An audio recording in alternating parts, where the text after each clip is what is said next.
le partage entre les générations, la transmission. Voilà la ligne directrice des célébrations de ce 80e anniversaire de la Libération. Toutes les volontés en ce sens étaient les bienvenues. Les écoles Jean Moulin et Vivant Denon, le Conseil des jeunes et la Maison des seniors se sont impliqués pour réaliser différents projets.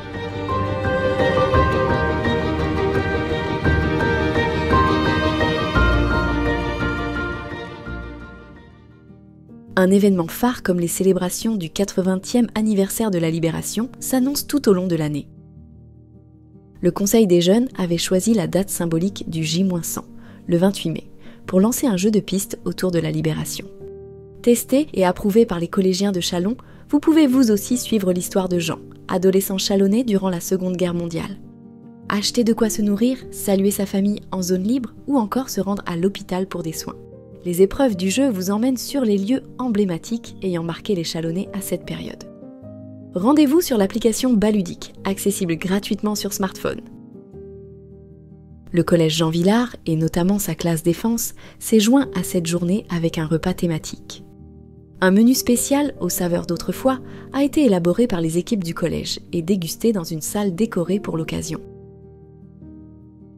Les élèves de l'école Vivant Denon et la Maison des seniors ont laissé parler leurs souvenirs, leur imagination et leurs sentiments. C'est d'abord à travers les mots qu'ils se sont exprimés. Après avoir étudié en classe la période de la Seconde Guerre mondiale, les enfants ont rejoint les seniors pour se lancer dans la rédaction de correspondances entre des soldats et leurs familles. Les aînés ont transmis leurs connaissances aux écoliers, attentifs et pleins de questionnements. Pour s'ancrer pleinement dans l'époque, l'atelier s'est déroulé au musée de l'école à Saint-Rémy, où ils ont appris l'écriture à la plume. Après les mots, les dessins. Le travail intergénérationnel s'est poursuivi autour d'une fresque. Main dans la main, seniors et élèves ont réfléchi à un fil conducteur avant d'expérimenter plusieurs techniques de peinture, de collage et d'association d'images. Le résultat, 6 panneaux représentant la ville au début de la guerre et à la Libération, avec la touche personnelle de chacun des participants.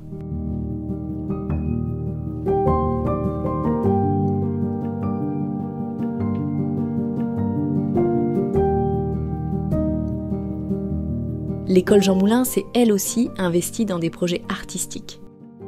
Après en avoir appris plus sur l'occupation et la libération de Châlons lors d'une visite avec le service animation du patrimoine, les élèves ont pu créer des panneaux sur les thèmes de la paix et de la liberté.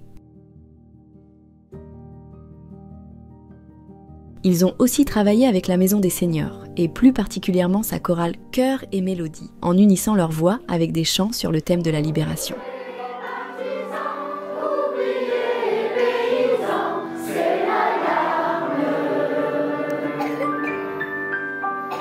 Ce soir